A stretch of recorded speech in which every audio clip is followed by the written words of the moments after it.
Okay, well, good luck with your future studies. Really hope that Thank you. you will get enrolled at the university that you really like. Well, it's anthropology from finance. Well, sounds like a bit sharp term, but still, go for it. Great. Yeah. It's really Yeah, great. I know. I think reading is doing this to me. Like I'm reading lots of like nonfiction as well, and like getting more interested. Great, great. And you're doing really good in fiction as well. Well, thank you for sending your memoir. We are still working on that. Feedbacks are on the way. And we should say that your pen is really sharp. So I thought when you told me that you are planning a career change, I thought, oh, now she's going to mention creative writing or something, but anthropology. Well, okay, good for Eventually, you. yes. Eventually, yes. But I feel like anthropology, like studying history, will benefit if you wanna write historical fiction or like a with cultural Definitely. heritage aspect rather than just writing about your own That's right. memories. That's Yeah, right. I Okay. wanna kind of give that a bit Well, go. Yeah, I'll best of see. luck with that. Okay, yeah, let's see what future holds, right? Okay, so we get started. Now, we are in the point that we have received lots of works. Most of them are draft works. Some of them are edited versions of the previous works, but we have really lots of works to deal with. And I really hope that by next Friday, you guys will finalize creating your blogs on Wix.com, and we would be able to share and describe and present our own blogs on Wix.com. I really hope that next Friday our Zoom session will be your presentations of your pages on Wix. And we have 4 or 5, well, very much designed and ready to present blogs, but not all of them are finalized just yet. So this week, please make sure that you finalize your week's blogs. Well, in our today's session, we are going to talk about creative writing in general and what kind of language we should use in creative writing.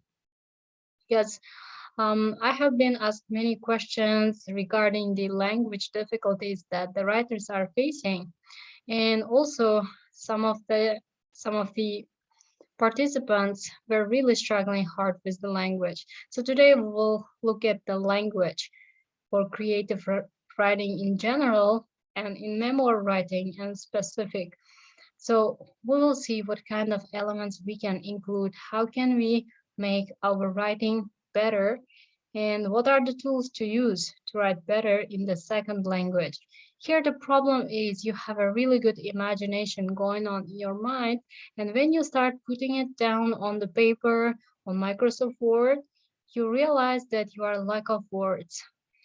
If you have words, then phrases, those chunks that you possess are not enough to let's say describe what you are thinking or imagining. So how do we use the language? Where do we get that language that we want to use? Well, the very basic thing is read, read, and read again. Because when you read a lot, especially creative fiction and nonfiction, anything in English, you start receiving readily made chunks of the language, phrases, collocations. They are just templates that will be in your mind when you are writing, and your writing will happen easier and better. So reading is the key to better writing. Keeping in this fact in mind, we will proceed in our today's presentation. So what is creative writing in general? We all know because we are doing it, and we are doing it not bad. Some of your works are really interesting, really suspenseful. So creative writing is the art of making things up. Actually, creative writing is mostly made up things. Well, memoir writing is a bit more realistic than general creative writing, but it also includes elements of creative writing. So when writing memoir, we are free to use our imagination to an extent that it does not interrupt with reality. Well, traditionally, creative writing is a part of literature. It's an art, and the writing is done in a way that's not technical or academic, and it's not process writing, it's product writing. So when we write essays or other nonfiction types of writing in English, we usually for, follow the process structure. Yes, we just through the process we create something. But creative writing is actually product-based writing. So you have an end product in mind. You have a story to tell, and whatever you use, however you do, you have to tell this. So it makes a bit it makes it difficult to write for ESL learners because when you write in process-based writing, you are always offered help. So you go from one stage to another stage and it's easier. But when you write product-based writing, usually you need lots of words, lots of skill to do so. And that's why when you don't have enough language, it can be really challenging to write in English. Well, creative writing is original and it involves imagination, but it's still writing. It can also be divided into steps to make it easier. So throughout our workshop, we have been looking at memoir writing as process-based writing. You submitted your mind maps, then your first drafts, then edited versions. So we are trying to divide it into chunks so that it would be easier for you to grasp. So why not to give it a try as a process-based writing? Now, every type of writing has a purpose. So essays usually argue or give opinion or compare and contrast. Creative writing pieces also serve certain purposes. For example, the purpose of creative writing can be to entertain. Most of the creative works are done so to entertain, yes, to reach the audience. And some of them are aimed at sharing human experience. And in this regard, memoir writing is sharing, so it belongs here.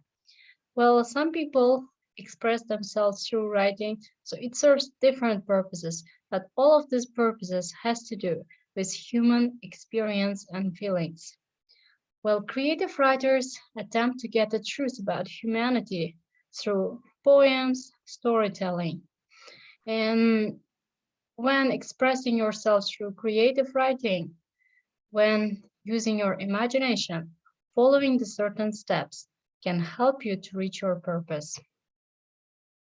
Well, there are many types of creative writing, and more are entering the field. We have now fantasies, different types of fantasies, technical fantasies. So lots of new types are included almost every month. Well, but generally, there is poetry, plays, scripts, fictions, songs, speeches, personal essays, and memoirs. So memoirs are the one that we are following and focusing on throughout this workshop, but memoirs also very similar to other types of creative writing in many aspects, and memoirs share the same format as other creative writing. So our today's tips regarding creative writing language has a lot to do with memoir writing. Well, memoirs and personal essays can be written creatively. It's a memoir, but it does not mean that you have to tell the truth. You have to set a limit and limit your imagination. No, you are, let's say, free to follow your imagination. You can imagine things, you can add things, you can make things up, but your center, your focus area should be based on your experience. But still, memoirs can be creative as well. So there are certain techniques used in creative writing that can be very essential in writing memoirs. The first thing is character development. Character development, well, it can be done as a process. So you can choose from pictures, you can come up with names, and etc. Plot development, setting, theme, point of view, dialogue, anecdotes and humorous acts, metaphors and similes, figures of speech, imaginative language, emotional appeal, and heavy description. Well, these techniques will help you to make your writing alive and more native-like. We will focus on some types of these techniques today, and we will give you tips on how to use those techniques in your memoir writing. Well, first of all, creative writing has lots of differences from technical writing. Well, it's fictional and based on imagination. It's entertaining, captivating, causing suspense. It's artistic, figurative, symbolic, and it has usually generalized vocabulary. So we do not really use terms and very strong words in creative writing. The best writers are the ones who can express themselves through simple words, but in very unpredictable collocations. While technical writing is factual, informative, clear, precise, objective, and has specialized vocabulary. Good news is you don't have to really learn specialized vocabulary and chunks to start writing or to start writing better.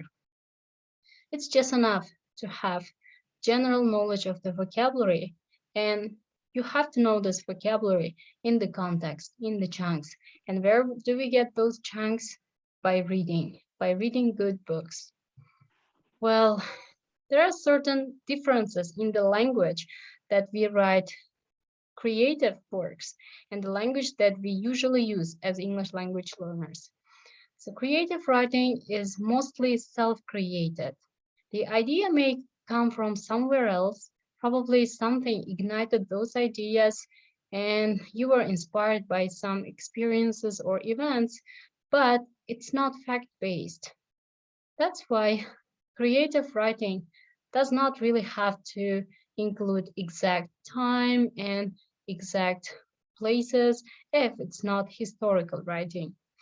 Well, creative writing is for general audience, and you can specify your audience by choosing children or adults or young adults as your key audience. But still, when you write memoirs, for example, you are generally addressing the wide public. So your vocabulary should be accepted and understood by general speakers.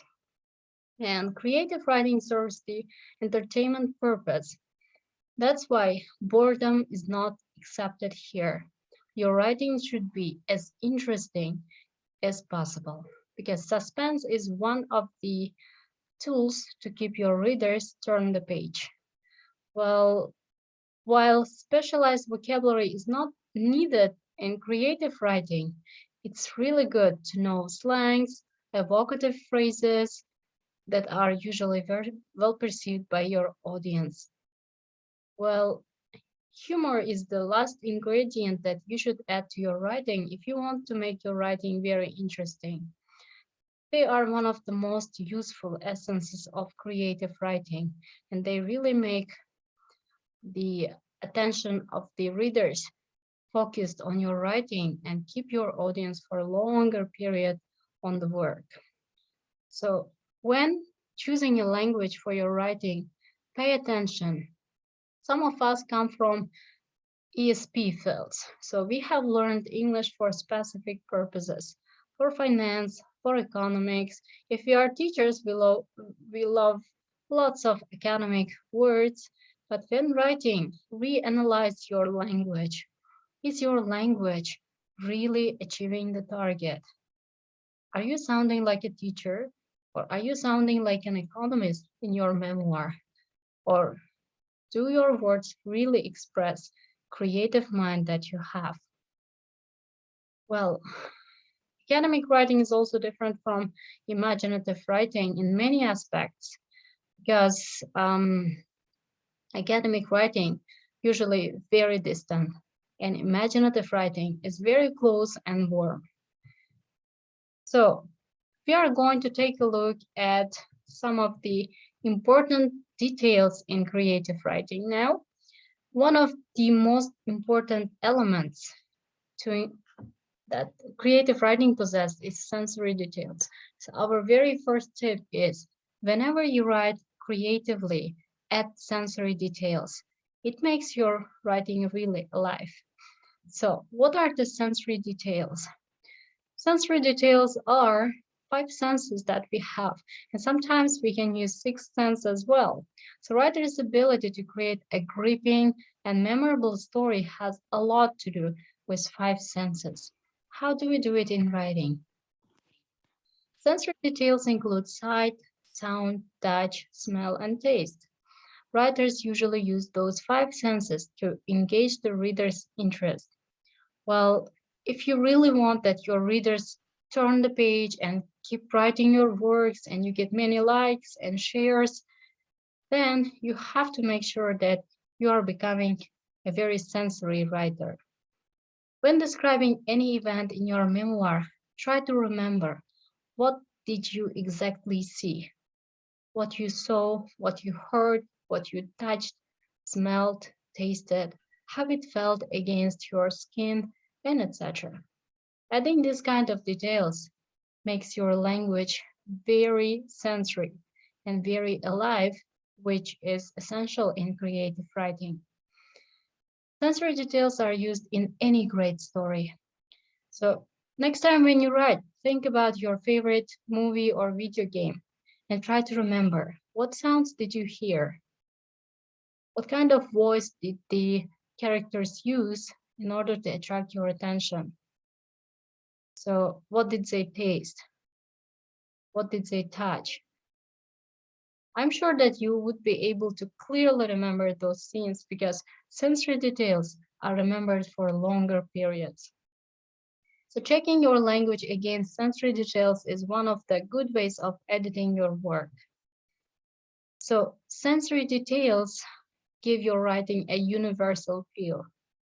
Usually sensory experiences are the same in every human being.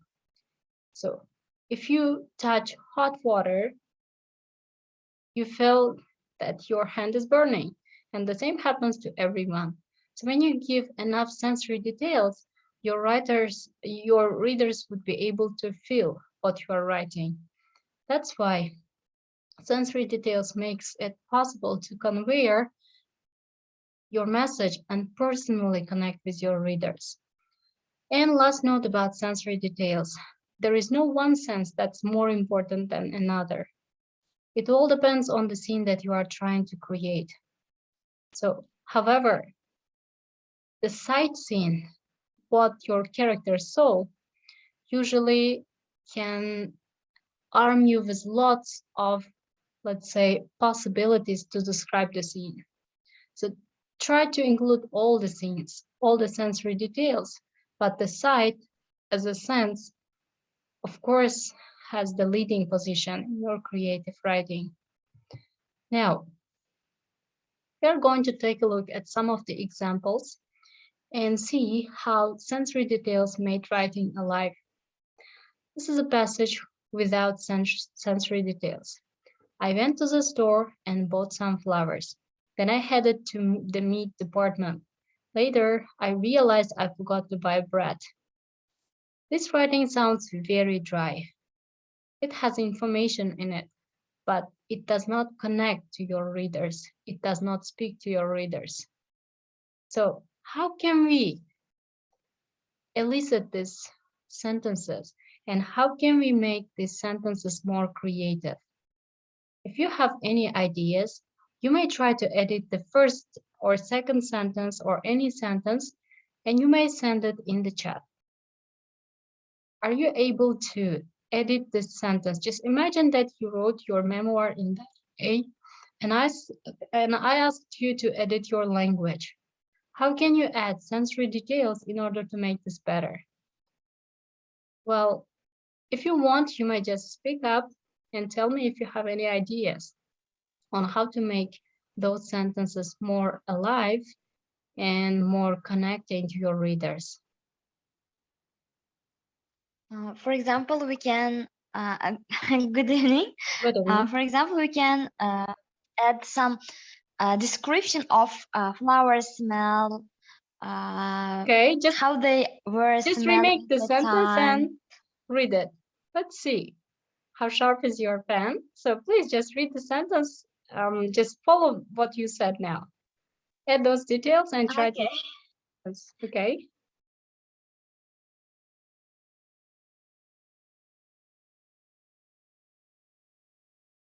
Yeah, as you can see, it's not a very easy task, right? Especially when we are editing our own writing, it becomes even more difficult because we sometimes tend not to see our, let's say, mistakes or any kind of shortcomings that we have in our writing. Well, so if there are no more suggestions about this sentence, we are going to describe the next edited one. Let's see it.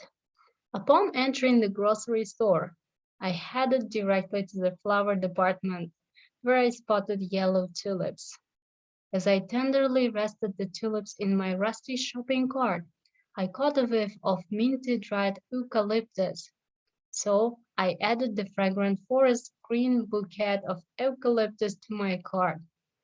While heading for the meat department, I smelled the stench of seafood, which made my appetite disappear. So what are the exact details in this small text that made the scene come to life? These are adjectives.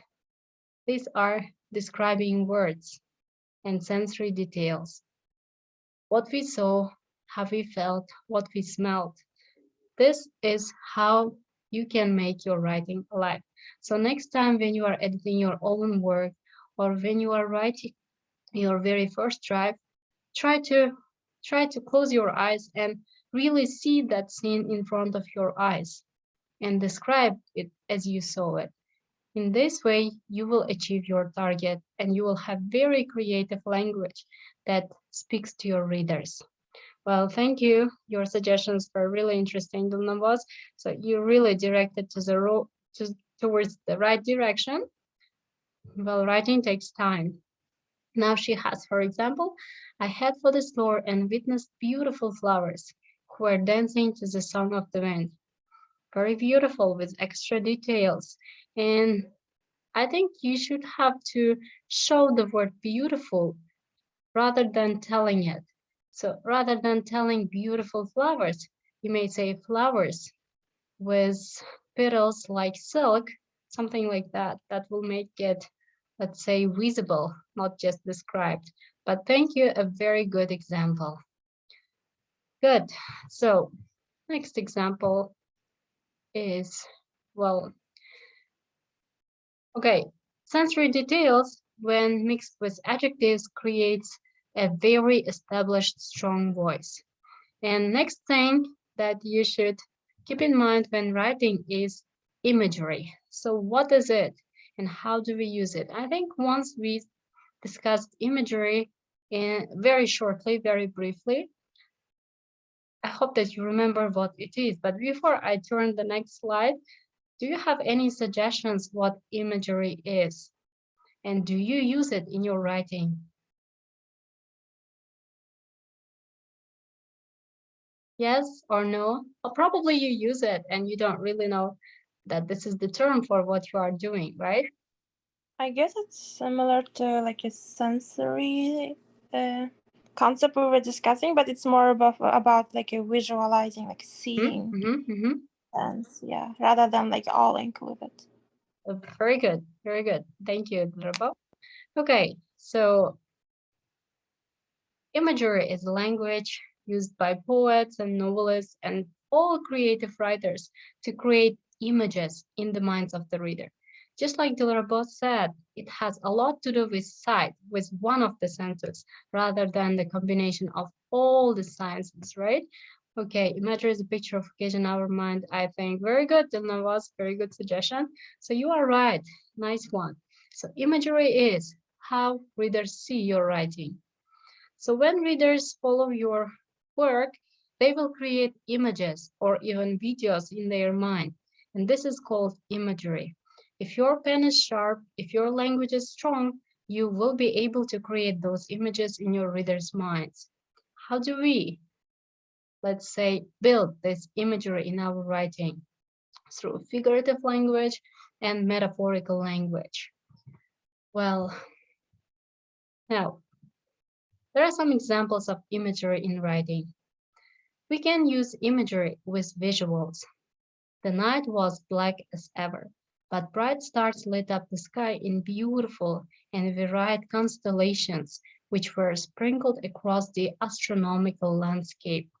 In this example, the experience of the night sky is described in depth in color, black as ever, bright, and shape is described, varied constellation, and pattern sprinkled. If you try to read this sentence again and close your eyes, you can definitely see images in your mind. Black night, stars, constellation, and a very beautiful landscape.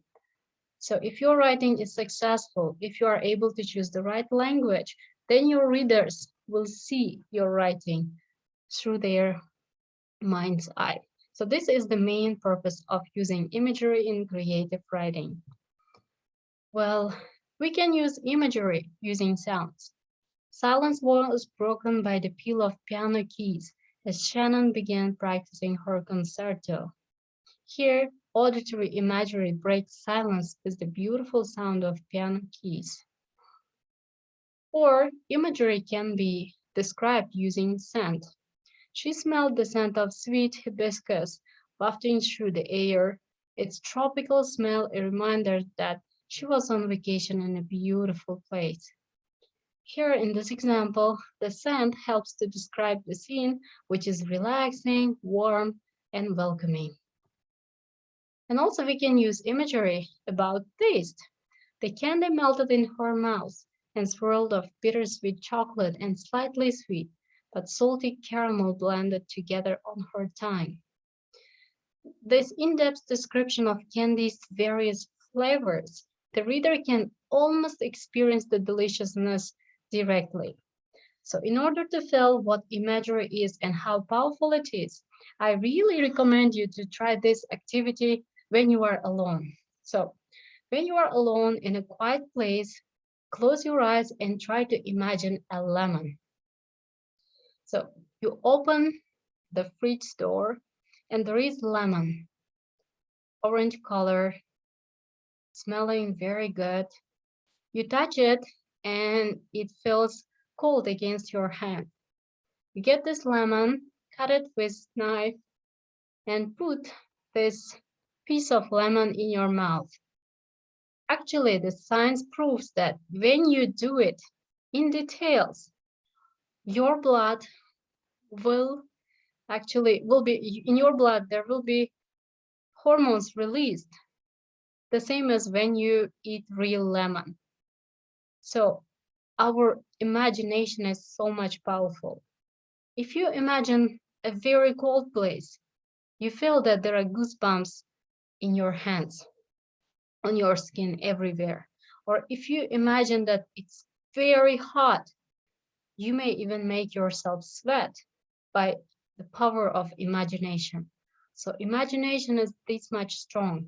And in order to transfer your imagination in a powerful language, in order to make it to reach your audience, imagery is the only and the most successful tool.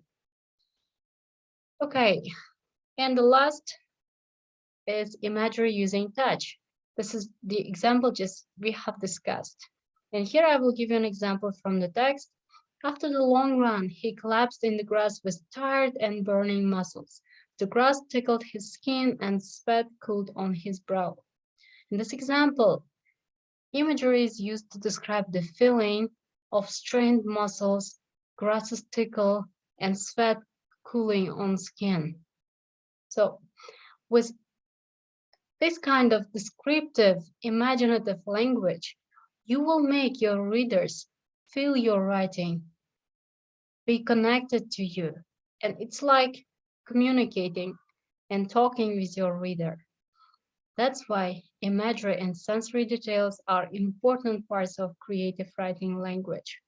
So last week I have received 4 or 5 drafts on the topic that I have assigned you last time. It's very few. I really hope that this week some more people will send me their drafts. And when I give you my feedback, This time I will pay more attention to the use of imagery and sensory details. And I might ask you to add sensory details to some parts of your writing. If you receive this kind of feedback from me, remember this workshop, today's tips that I have shared with you, and try to rewrite your sentences using sensory details and imagery. And you will see the difference. When you take your first draft and your edited version and read through it, you realize that second version is speaking to you. That when you read it, you can really see, taste, smell, and feel all the stuff written there. And this is a very powerful tool. Well, I really hope that you will become skilled writers with sharp pens who is able to use their imagination in the language. And it requires from you only 2 attempts. Read a lot, write a lot. And for sure you will become a very creative writer. So for the next time, I will not give you extra topic for writing. All I ask you is to finalize your VIX blocks because your VIX blocks are a very essential part of you presenting your work to your audience. This is where we can check how audience is, let's say, feeling about your writing. What are their reviews and feedback and recommendations? And also you will get used to sharing your work with the readers and accepting the outcomes. This is a very good experience. Please try to finalize your week's blogs this week. And next week, we will start a new topic and we will work on that new topic, which is a very essential one because we are already reaching the halfway point. And in February, we will start working on our final e-collection. And I really hope that most of your works will be in that e-collection that is supported and designed by US Embassy. Well, thank you a lot for joining today. If you have any questions, you are welcome to ask. Feel free to ask now or later in the email as you wish. Do we have any questions?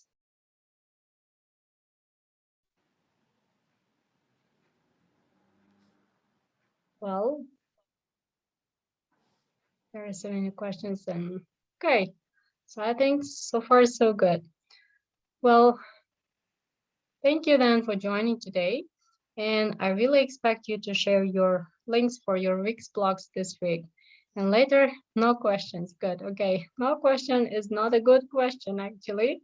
It means, or you have grasped everything, or you have grasped nothing, right? Well, I hope that this is the first one.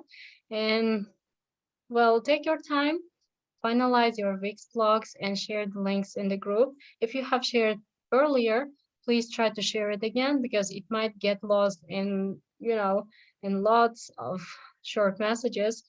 Well, I really hope that this week you will get time to visit each other's blogs and leave some comments too.